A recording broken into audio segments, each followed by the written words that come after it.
Ćao drugari, evo nas u novom videu i kao što vidite kući smo, ne vodimo vas u nikakvu avanturu danas, ali vam danas pričamo priču. Po istinitom događaju, jel? Neki likovi su malo izmenjeni, ali po istinitom događaju. Da, neki, kako kažu, neki likovi se neće pojavljivati zbog zaštite... Zbog autorskih prava. Da, ne. I copyrighta. Da, znači kao što ste vidjeli u naslovu pričamo vam priču kako smo mi došli u Kanadu. Prvo Sloba, pa onda i ja.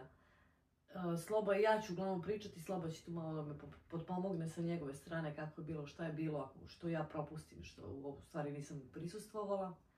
Prvo želim da vam se zahvalim na tome što nas pratite i što imamo ovoliko subscribera. Evo sad imamo 1014, ja mislim, u ovom trenutku. Bio nam je plan do nove godine 1000, ali smo malo probili rok, onako.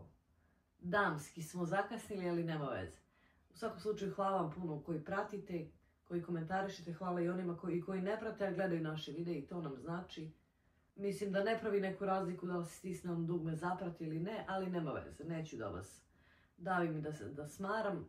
Hvala svima stvarno i na komentarima i na svemu, stvarno ste divni subscriberi, što bi se reklo, jel? Da, i divni komentatori, stvarno predivni komentari.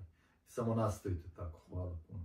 A može i neka sugestija i nešto, nema... Apsolutno, pitanje, sugestije, uvijek smo otvoreni. I nešto što možda nije dobro s vama, mi ne znamo, mislim svakako da. Otvoreni smo za sve. Pričamo priču kako smo mi došli u Kanadu. Meni je teško bilo, a Slobi još teže. Pa kada je to počelo?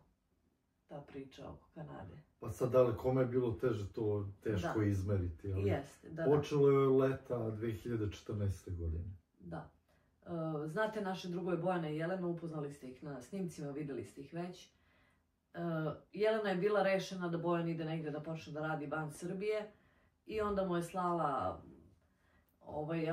aplikacije za posao od Amerike, Kanade, Nemačke, Danske, gdje god je vidjela ona je slala, da, a u Srbiji. Bukvalno. Da, i onda to tako nije išlo i onda je ona počela prati forume Srbi u Americi, Balkanci u Americi, u Nemačkoj, u Kanadi i napiše na forumu ja sam kao, ona piše sve u Bojanovo ime, Bojan nema pojma.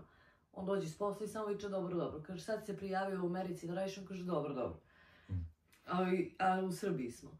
I nađe neki forum, ja mislim Balkanci ili Srbi u Kanadi i napiše kao ja sam Bojan, ime, prezime, koliko ima godina, da je mesar po struci i da li mogu da nađem posao. Jel tako, jel? Pa da. Tako nešto recimo je napisano. Tražim posao mesara. Da. Bilo gde u inostranstvu. Pa da, ali dobro, ovo je bila grupa u Kanadi, da, ona je to svuda pisala na svim forumima. Kad javi se čovjek, kaže, meni treba mesar, ovo ono, tu oni krenu, ovo znači sad pričam Jelena koja nam je pričala priču. I onda krenu ti oni neke papire da završavaju silne, ne znam ni ja šta su mu sve slali, nisu slali. Nebitno, međutim, Bojan ima srpski pasoš i onda to malo teže ide. I skomplikovalo se nešto, nije baš po planu išlo i nije mogao Bojan da ode, da to završi. Ali ga taj čovjek pita, ili imaš ti nekog drugog ko bi mogu da dođe ili ne znam kako već to bilo. I onda šta, Bojan dolazi na posao.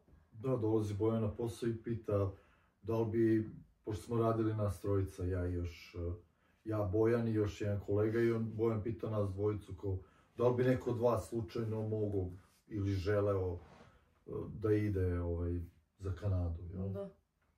Na što sam ja rekao, ajde da probam, jel, da vidimo čemu se to radi. Ali mi to u stvari nismo nešto preozbiljno shvatili, niti smo planirali pre toga nešto da idemo da napuštamo Srbiju ili... Jednostavno to je bilo ono kao, pa ajde da vidimo šta će da se desi. Ono kao nestvarno, kao hoću ja, kao hoćeš išao da Disneyland, evo hoću ja. Da. I ono kao, ma važi, šta ćeš vidiš, ili tako. Mislim, pretpostavljam da nije to bilo. Otprilike tako, bilo je baš onako nešto neozbiljno, kao grom iz vedra neba, nismo, nije planirano, bukvalno, uopšte. Pa da, i onda je on tebi podelio kontakt s tim čovekom i ti si s njim razgovarao, jel? To je znači leto 2014. 2014. Početak leta, recimo, negdje, da. Ja sam stupio u kontakt sa tim čovekom, znači, isto sam mu poslao to, znači, u moje zapošljenje, škola, isto tu je trebalo neke dosta papirologije. I bukvalno na tome se završilo to leto. Mi smo i zaboravili na to, nismo razmišljali uopšte sve do novembra 2014. Da, iste godine. Pa da, čovjek presto se javlja, jedno se nije javio i to je to. On je meni Sloba napomenuo kao, možda ću za Kanadu Juri, a kao ma važi, idi, a znam da neće da ide. Mislim, neće da ide za Kanadu, kao.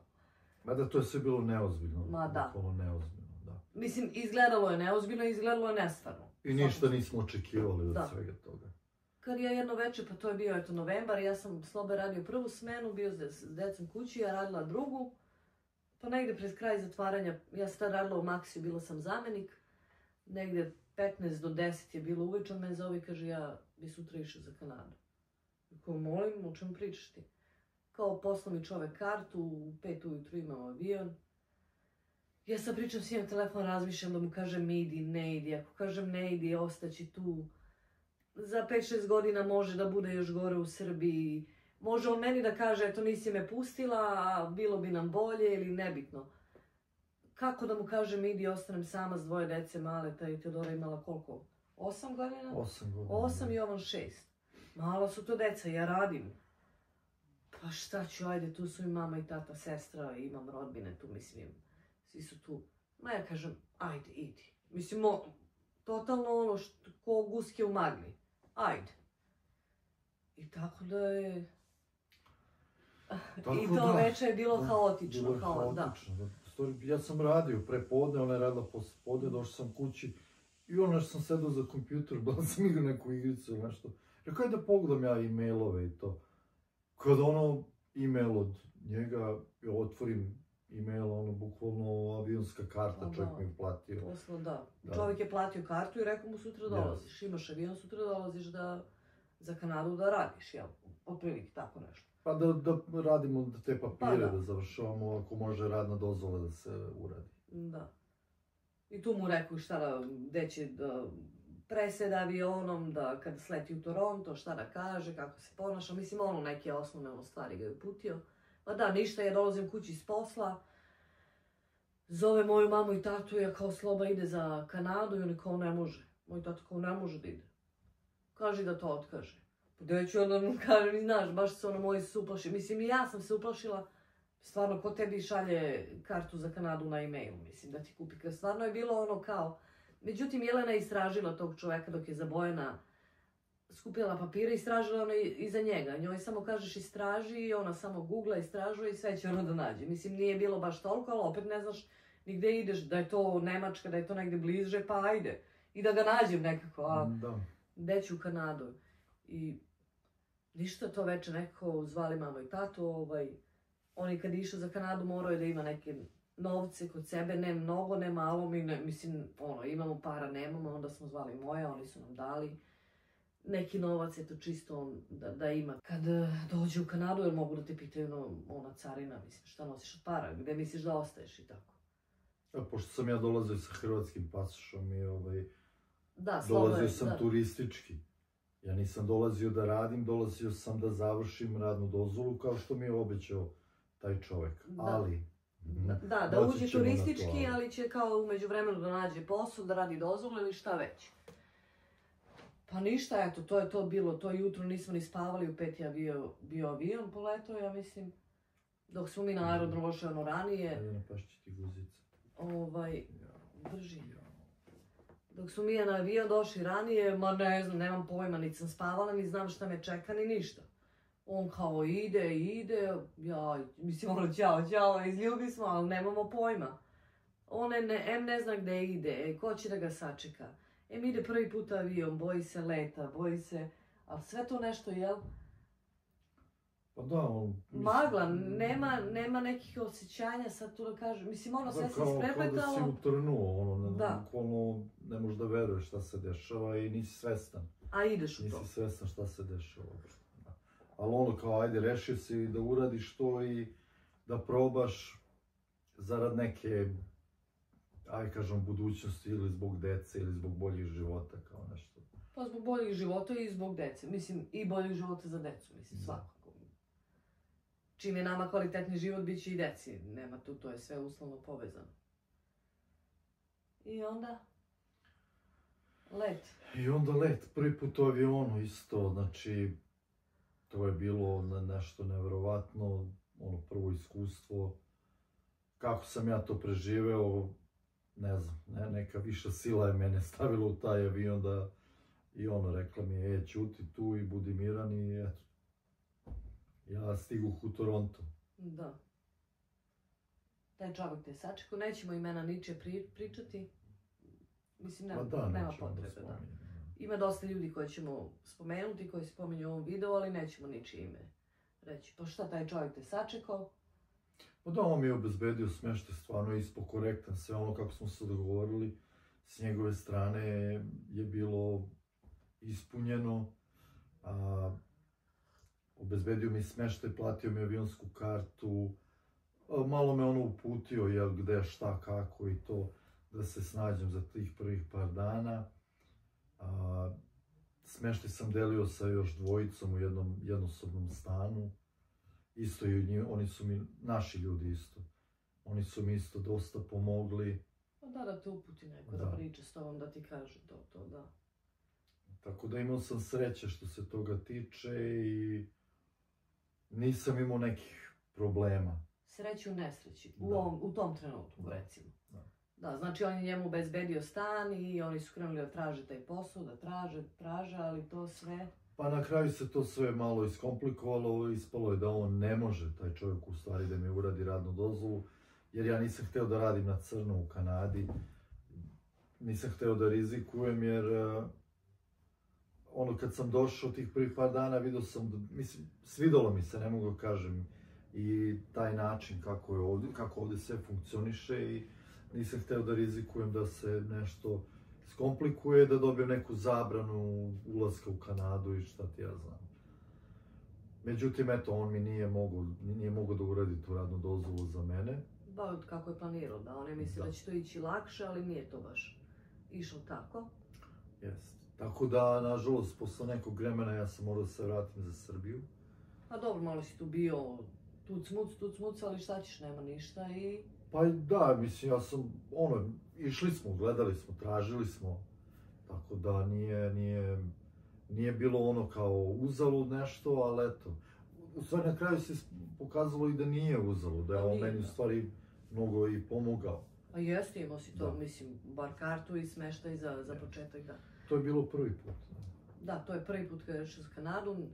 Ništa, znači ja ostajem u Srbiji, nemam ja pojma, njega pratim na avion, on otišao, ja došla kući, prošlo 3 sata i onda mene spucalo da je on otišao i da on sad neće da se vrati s posla popodne ili šta god. Deca tu i tamo, ja im kažem tata je otišao, ne znaju ni oni što znaju tata je otišao prvi put da ode, da se razdvaja. Ništa, to je sve tako, ajde nekako smo išli, moji su mi pomagali, ja radim, oni mi decu tamo ovamo, ajde nekako i to funkcionisalo, išlo. Slobo u Kanadi ništa javlja, čujemo svaki dan ništa nije uradio, idu tamo vamo, ništa. Upoznaju ljude, naše ljude, strance, nebitno, ali ništa tu se ne dešava. I onda se Sloba vraća za Srbiju, jel? I shvata da ipak će on opet da traži posao u Kanadi, jel? Pa da, mislim, morao sam da se vratim naravno za Srbiju, jer sam bio turistički. Ali rešio sam opet da probam sam. Znači drugi put kad sam otišao za Kanadu, krenuo sam sam. Krenuo sam da tražim posao, krenuo sam po tim raznim mesarama, klanicama, kompanijama, da vidim da li je neko voljan da mi obezbedi radnu dozvolu.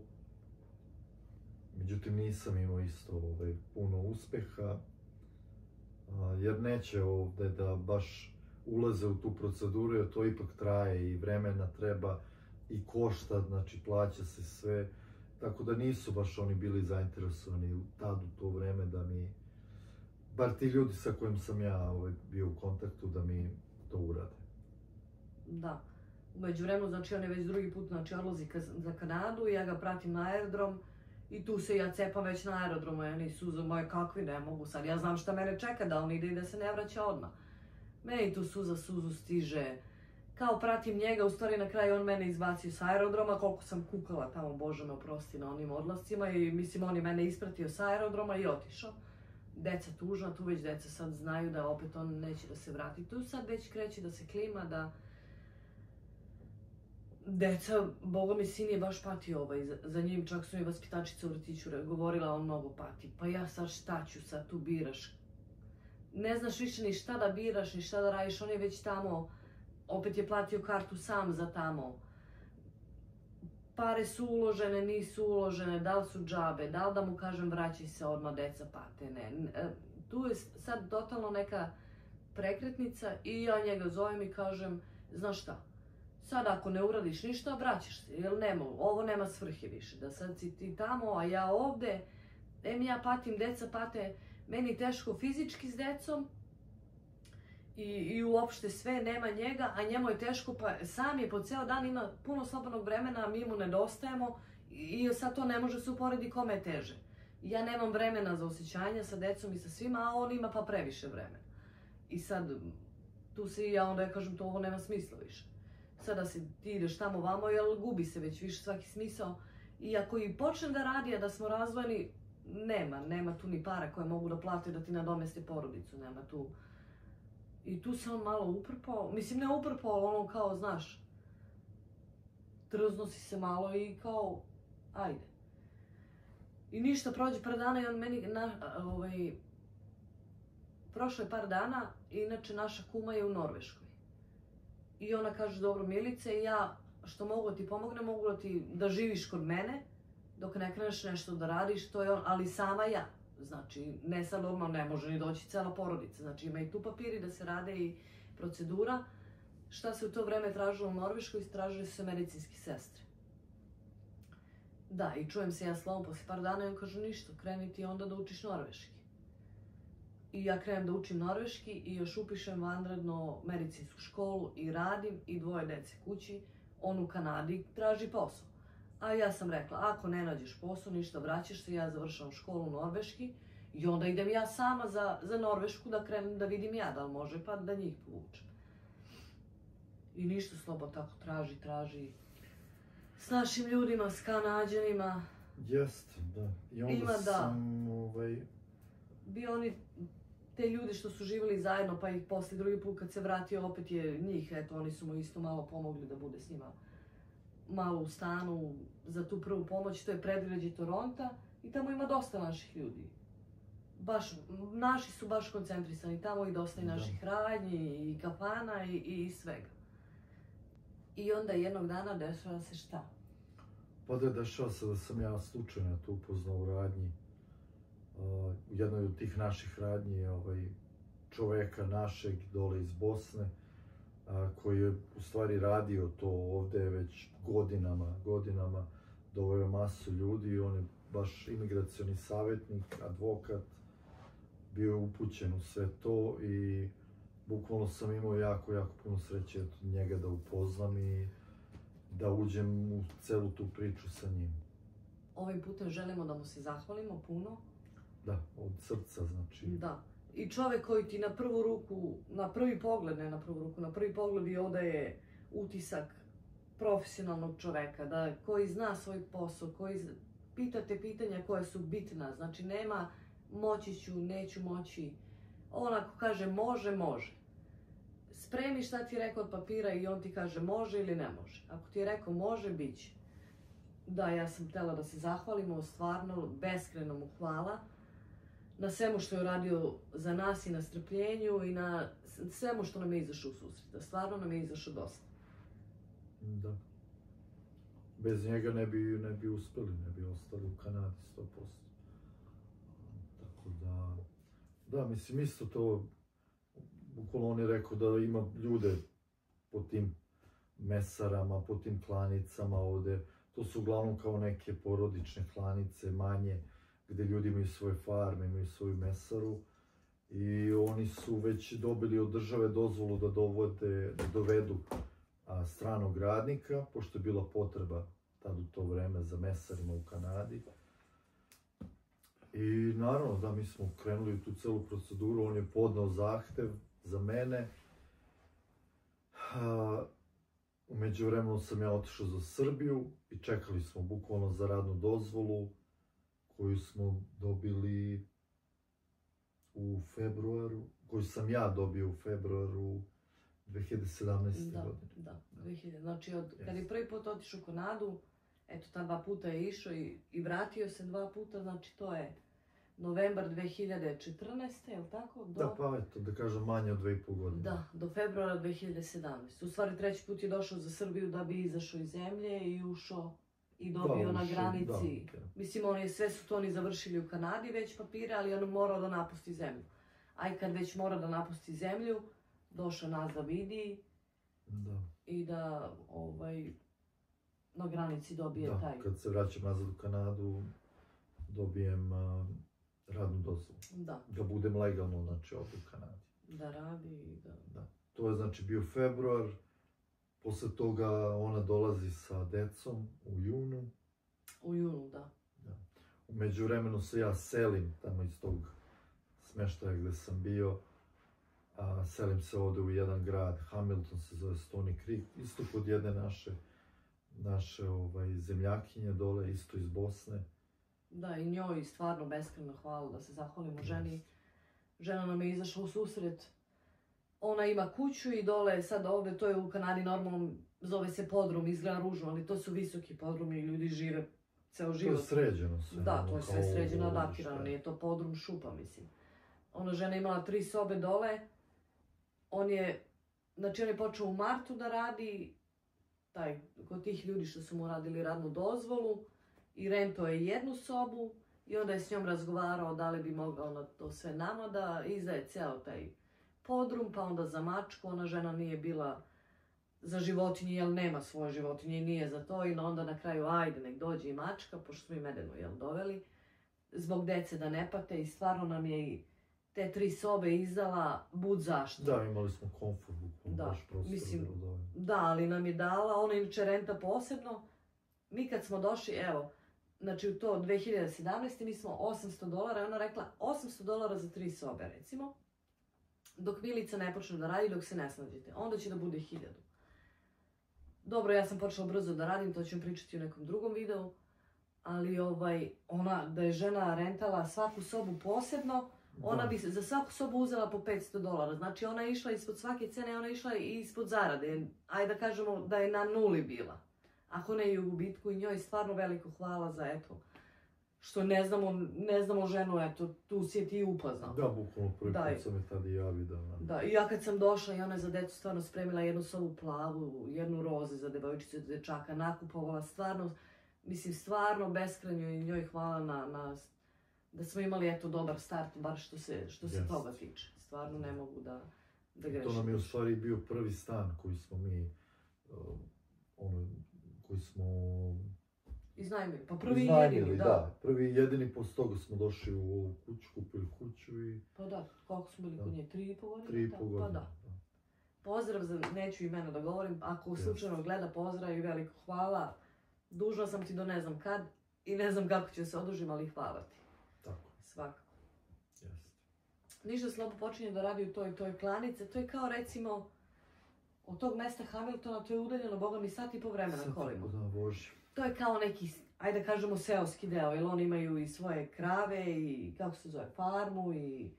Pa da, mesara, klanica, sve živo, obrada mesa, sve su živo. Da, oni njemu jesu stvarno uradili tu radnu dozvolu, ali je Sloba tu radnu dozvolu odradio. Pa da, ja sam morao da budem kod njih tamo, pošto ja sam dobio radnu dozvolu i morao sam da odradim kod njih taj period 2 godine dok ne dobijem taj stalni boravak. Da. Nisam mogao da menjam kompaniju. Mislim, mogu sam da menjam, ali onda sve ispočetka treba taj zahtev da se podnosi sve. Da. Dok ona kad je došla, ona je dobila otvorenu radnu dozvolu. Neotvoreno skroz. Da, nisam mogla da budem da radim u školi da predajem i nisam mogla da radim u seks industriji. Tako mi je pisalo, stvarno mi je pisalo na vizi, piše ne možete raditi posao pri državi. Da, government job i sex industry. Jeste. Da, a sve ostalo sam mogla da radim. Tako. Ja kažem, ba eto, oba što sam ja planirala, ta 2 oba su mi uzeli. Šalim se, naravno. I sad mi, taj gazda što je mu je radio radnu dozvolu, nudio je njemu da mu nađe smeštaj i da ja radim tamo, da punim neke kobasice, da pakujem, ali tamo u tom gradu života nema. Stvarno, nema. Da, manje mesto I to je već dosta onda daleko od većih gradova. I već bi nas on držao u šaci i da nam, jer od te plate ne bi bilo ništa. Ko zna koliko bi nam uzimao za kuću, pa je ovo, mislim, i onda smo odlučili da ipak Slobi je bilo teže, putovo je. Boga mi radio skoro za minimalac si radio. Pa da, u to vreme je bilo koliko, $16 Pa je da, bilo. to je stvarno malo. Mislim, za taj posao je malo. Odradio je on dobro to, Da. što su oni njemu pomogli, odradio je. Pa da. I mala firma. Jedino je bila dobra stvar, bilo je malo više sati, ali eto. Ali Pa koliko se je malo dobro, izlazilo, malo bolje bilo, pa on kao bolji ček na kraju mjeseca. Ali opet si u hladno, mislim ne, ja samo pretpostavljam, ni ne znam kako to izgleda, ali odradio je on svoju radnu dozvolu. Jeste. Da. Gde smo, šta imamo još da kažemo, da? Pa to je ono kako smo došli, ne znam, eto, pa ovo posle smo ovde, ona je počela da radi, deca krenula u školu. Ali to ćemo u drugom videu onda, da, ono kreće život, eto neki, ne znam. Ali nije ni tu opet bilo sve sjajno, ali bilo je. Pa bilo možda bolje nego što sam ja očekivao, ja sam očekivao mnogo više nekih poteškoća i prepreka, ali eto. Pa da, ali ti si bio po ceo dan na poslu, ja sam bila s decom, ali to ćemo opet u drugom videu.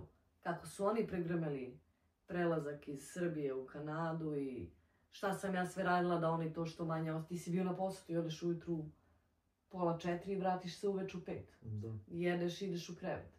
Nisam te ni sa čim zamarala, ali si imao svoje neke, da kažemo, muke, razumeš? Tako da, ali to je opet za drugi video, nije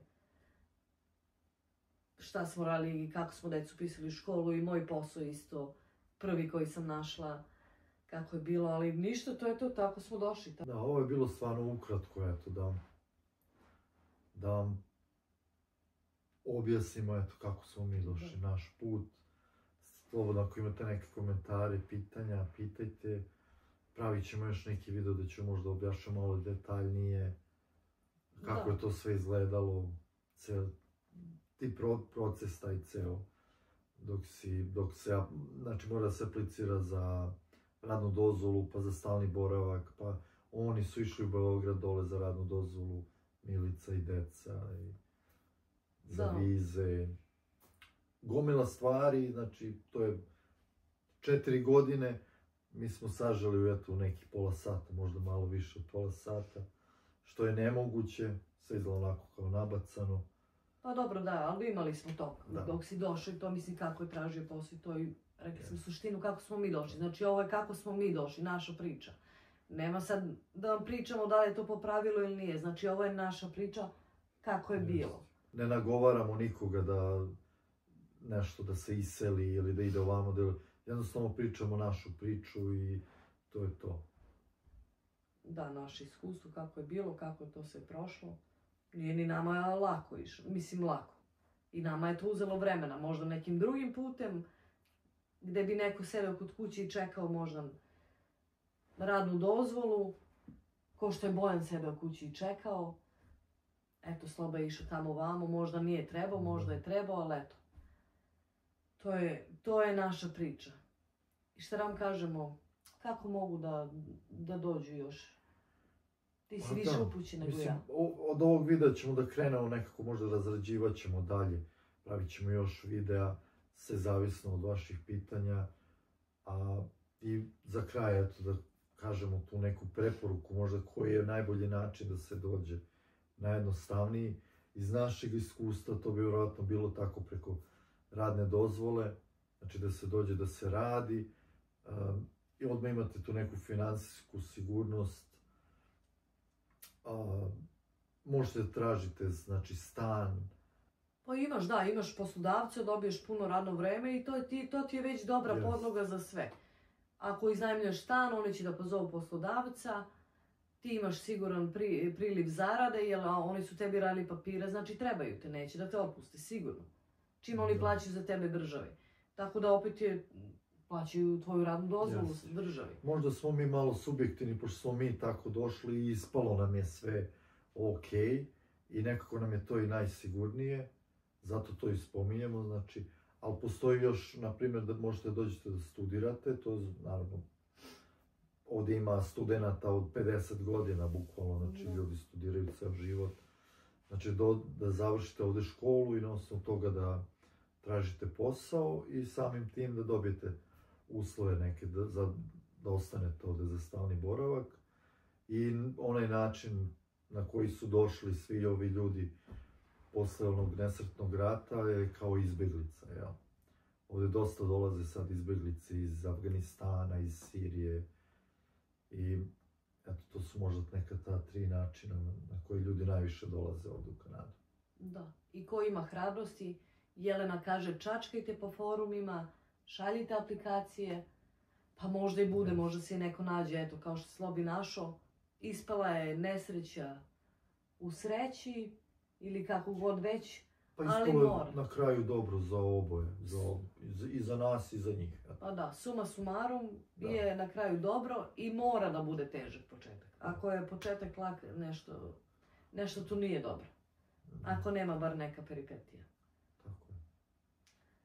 Ko ima hrabrosti, ko ima volje, znači eto, mi možemo da vam pružimo tu neku moralnu podršku, ako vas nešto zanima da eto mi istražimo, ako ste u nekom procesu sa nekom osobom, da to nije država Kanada, da nam kažete o čemu se radi pa da mi možda prepoznamo da li je to prevara ili nije.